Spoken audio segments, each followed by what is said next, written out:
All right, welcome back. We're going to be talking in this module, Module 4, about closing. How do you, after the presentation, after you tell the story and do the thing, how do you move them down the process through follow-up and through questions to help them make a decision, to become a customer, to become a distributor? Now, again, I told you, we're focused on recruiting 20 distributors in 30 days, but you're going to get tons of customers on top of that, of people who weren't ready, their timing wasn't right, or they weren't ready to become a distributor, but they will become a customer, and maybe they'll become a distributor in a month or 2 months or 3 months. Okay? Both are okay. Our goal is not that they join. Our goal is education and understanding. That's our goal. They'll make a decision on their own if they're prepared or if they're entrepreneurial or not, and all those different kinds of factors. Okay? Now, so we go through presentation, we tell the story, do the thing, and then after we're done doing the thing, what do you do then? You got somebody who's now thinking about it. What do you do then?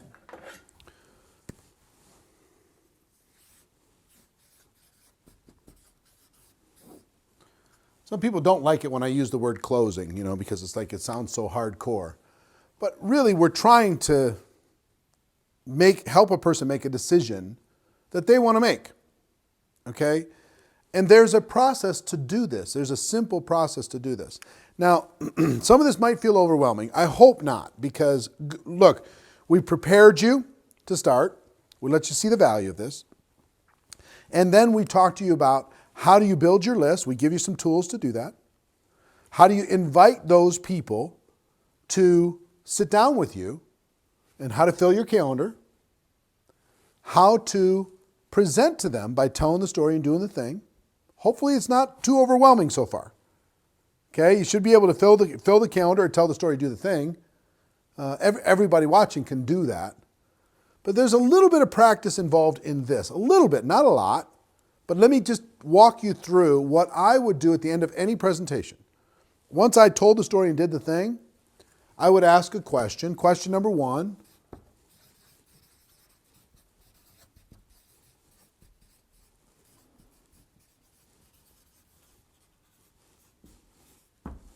What did you like best about what you just saw? What did you like best? I just did the thing. What did you like best? I like the income. I like the product. I like whatever. Okay, they're going to give you lots of different answers. Okay, their answer is their answer. It's going to give you some clues on where you can go and their level of interest. But what did you like best about what you just saw? That takes their mind into a positive direction, and you're going to get a positive response. Number 2, on a scale of 1 through 10, what number would you be? If 1 is you have 0 interest and 10 is you're ready to get started right this moment, just give me an idea of where you're at on a scale of 1 to 10. So can you remember this so far? What did you like best? Scale of 1 to 10, where are you? Guess what you're going to get a lot of here? 5s, 6s, 7s. People don't want to seem too easy, too eager. But here's a clue for you. Anything over a 1 is good. Anything over a 1 is good. If they had 0 interest, they'd tell you 1. No thanks, it's a 1. Cool, no problem. If it's a 2, that just means they got some skepticism, they got some background, they have some psychic damage from some previous experience. Something happened, family member got involved, it didn't work out, who knows? Something happened that caused them to be less than enthusiastic. They would tell you 1 if it's an absolute no shot. But if they give you a 2, then you can start to move them in a positive direction. If they want to go there, okay? Not convincing somebody to do something outside of what they want to do, because we're building a long-term relationship here.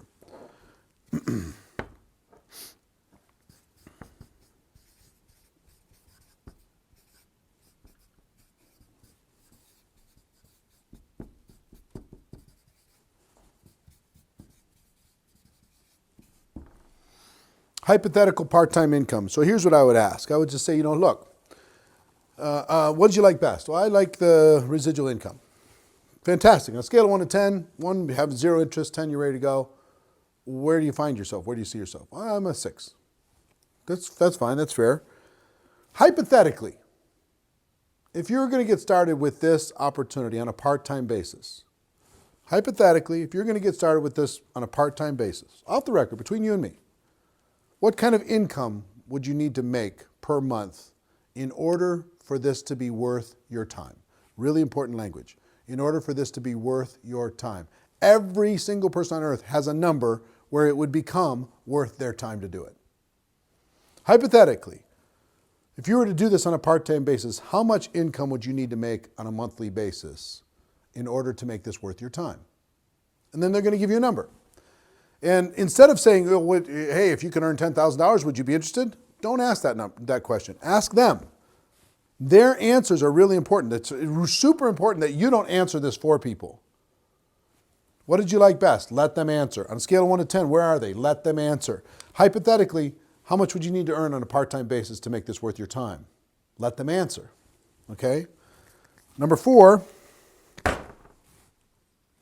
the Super Ninja pen. Number 4, how many hours per week?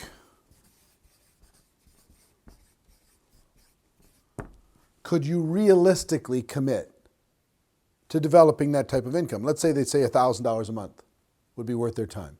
How many hours a week, realistically, do you think you could commit to developing that $1,000 income? I can give it 5 hours a week, 10 hours a week. You can get lots of those, 5 and 10. Fantastic. Question number 5. How many months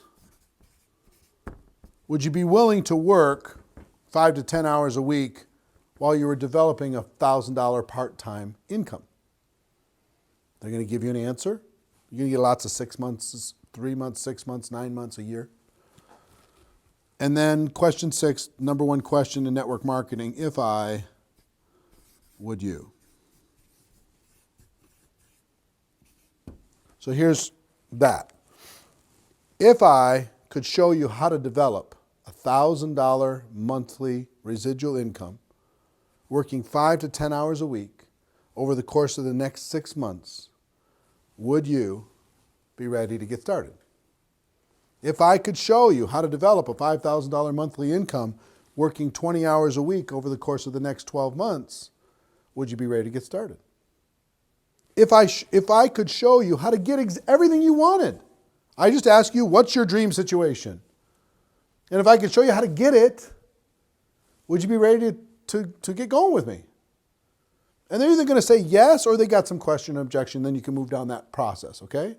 But at the end of every exposure, what'd you like best? Scale of 1 to 10, hypothetical part-time income, how many hours a week, how many months, if I would you. Now, even if you're not making the income in the hours and the months that they want to make, they're a different person. That's okay. That's not required that you're making that. What's required is that somebody is, or you can let them know. Let's say, for example, somebody has done what they want to do. They come and say, I want to make $8,000 a month working 10 hours a week over the course of 6 months. If there's somebody in your company that's done that, then you could say, well, let me show you what they did in order to be able to accomplish that. They got to this rank, and here's what you would have to do in order to be able to get to that rank in order to be able to make that happen on average, okay? If no one in your company has ever done what they want to do, then you can say, listen, I'm not going to judge you and say that you can't do it. Nobody in our company has done that yet, but you could be the first. Here's what it would take in order to be able to do it. And you should be able, with your compensation plan, to be able to sketch out a rough hypothetical, no guarantees, there's no guarantees in anything, but a rough hypothetical situation of what the structure would need to look like on average in general in order for a person to be able to get this type of result. Understand? So these 6 questions, what would you like best? Scale of 1 to 10, hypothetical part-time income, how many hours a week, how many months would you be willing to do it? If I could show you how to get what you want, would you be ready to get started? They either say yes or I've got more questions. And if they have more, then we get to objections. And objections are pretty simple. I'm going to give you a general rule on objections. First of all, if you tell your story properly, you're going to get way less objections. If you tell the story and do the thing, you're going to get way less objections. If you go through this process, you're going to get way less objections. If you just start saying, well, what did you think? You're going to get lots of objections. So if you follow this process, it's designed to eliminate the critic in their mind and have them step into possibility thinking. That's what it's designed to do. So if you get questions or objections,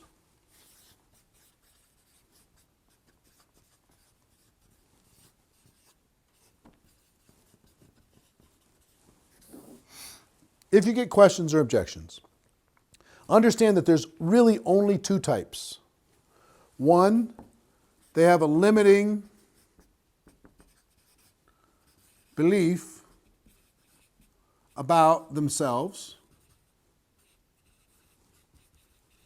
I'm too old, I'm too fat, I'm too skinny, I'm too timid, I'm too shy, I don't have the money, I don't have the time, I'm not a salesperson. All of those objections are just a limiting belief about themselves. It's not true. It's just a limiting belief. Or second, they have a limiting belief about network marketing.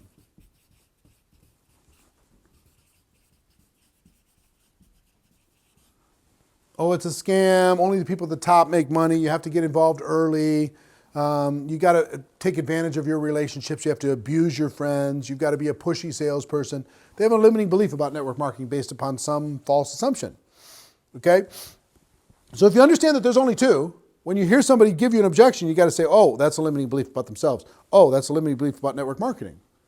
But the answer to both, this helps you categorize, but the answer to both is just a very simple formula. Let me give you a formula here. One, listen. When they start giving you the objection, really listen with respect. Be attentive. Absorb it all instead of just waiting for your chance to talk. Okay? Listen.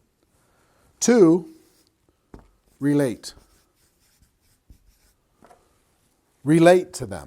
See, what a lot of people do, and I've done it too, because you get so frustrated, you're super excited about network marketing, so somebody says, I don't have the time. And you go, oh, you have the time, you have lots of time, you're wasting time every day. Come on, take charge of your life, and they're like, whoa, it's a little bit too much, right? It doesn't exactly build rapport. But if you relate to them and say, you know what, I'm just like you. When I first looked at this, I didn't think I had time either. So relating to them, we're the same, you and me. I don't have the money. I had the same thought. How do I find up with extra money? This all the thing. Or, they start talking about network marketing. Only people at the top make money. You know what? I thought the same thing too.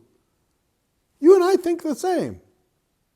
We tend to like people who are alike, that are like us. So the more you can relate to the person and let them know they're not crazy for the objection, let them know you thought about that stuff too, and let you know. And then tell your story. See, what some people will do when it comes to objections is they'll try and change that person's mind. There's a better way to do it. If I listen, you say, well, I just don't have the time. I listen to you. I make sure I really get it. I wait till you're finished. And I say, listen, I totally get it. I relate to you. We're the same, you and me. I had the same objection. I had the same challenge. I had the same problem. But let me tell you what I realized, and this is where you tell your story. You build your rut and let them feel how alike you are. You build your frustration, your pain, like we talked about in telling your story, versus telling them to change their lives. You're going to say, here's my story. Let me just tell you, when I first looked at this, I didn't think I had the time either. But you know what I realized? I realized that at this stage of my life, if I didn't have the time, and if I didn't change something, I was never going to have the time. I was never going to have true freedom. I was never going to be able to give my family the things that they needed. And you know what I realized?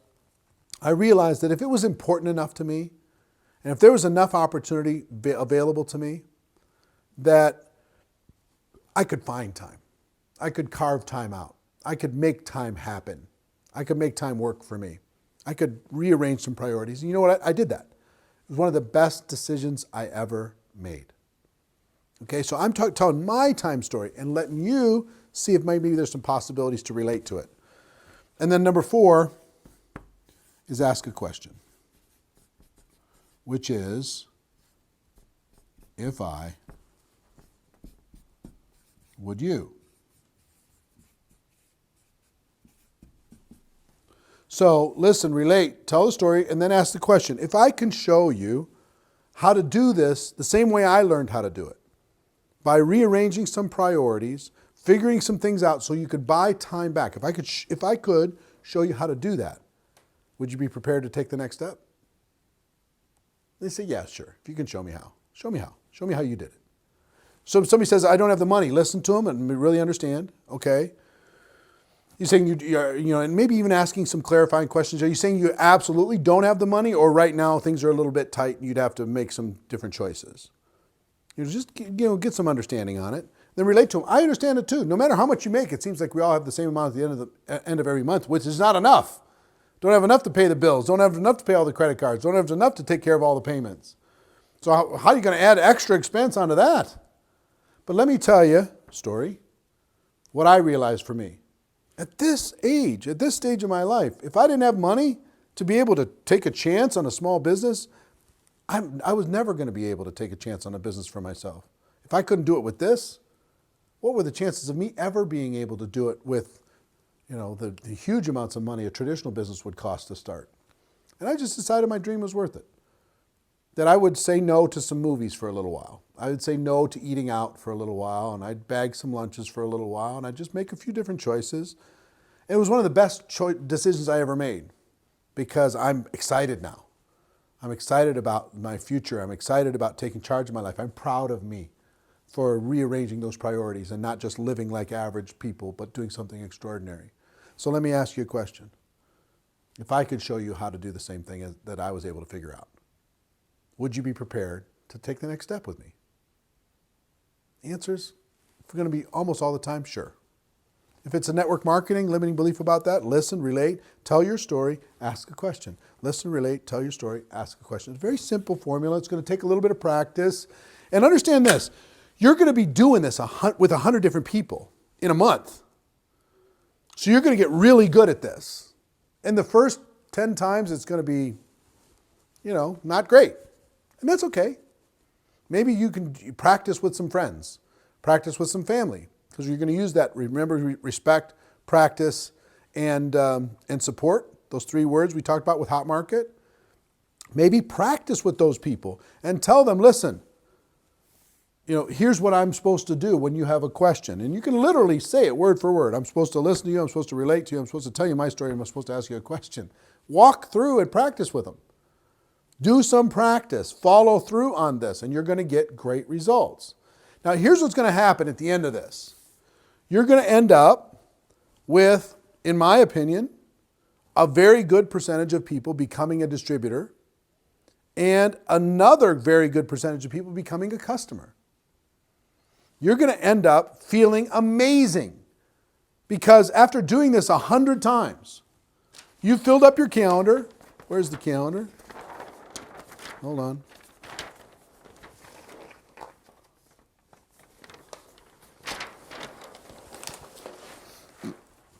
You've sent out 200 text messages now, right?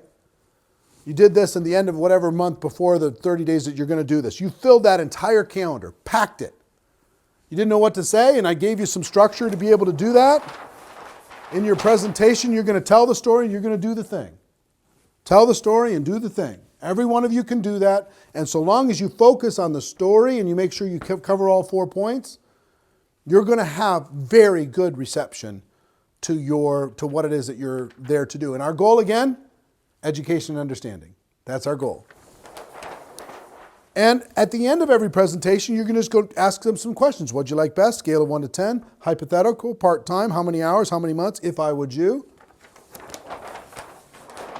And then if you get questions or objections, and if you do the other parts right, the more kind of unskilled you are, the more questions and objections you're going to get, the more lack of confidence you show. If you show you're timid, weak, or meek, or apologizing all the time, you're going to find you're going to get much more questions and objections because you're planting seeds of doubt in people's minds by your posture, right? But remember I told you my friend Terry did 140 presentations over the course of the first that 10-day blast.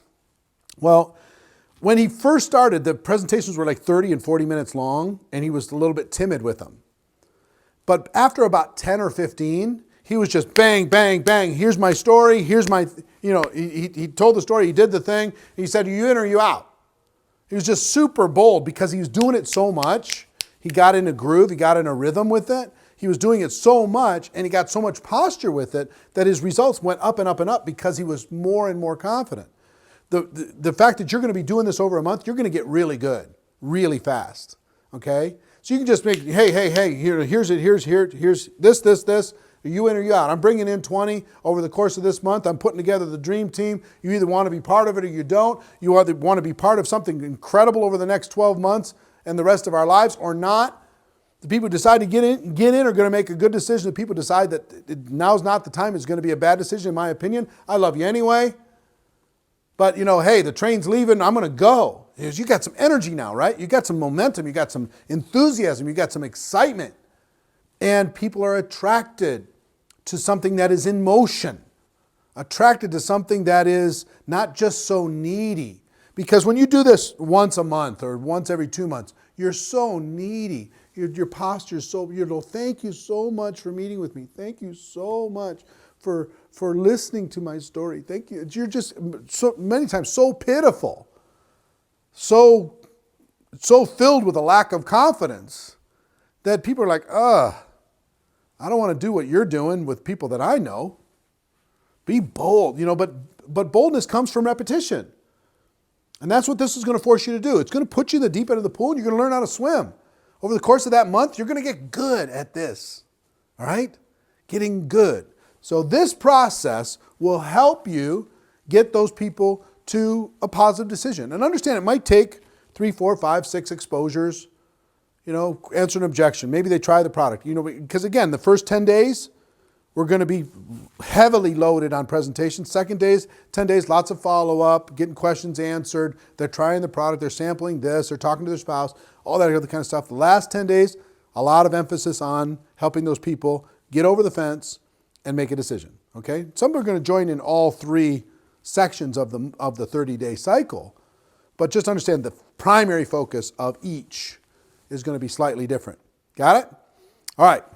Now, in the last module, module 5, I'm going to talk to you about one bonus structure or one bonus concept to force you to get your 20 and 30. One idea that I will give you that will provide fuel and momentum and certainty to getting the 20 and 30 done. And then we're going to talk about how to get your brand new people started effectively. Okay? So I hope you've enjoyed the journey up until now. I hope you've gotten value.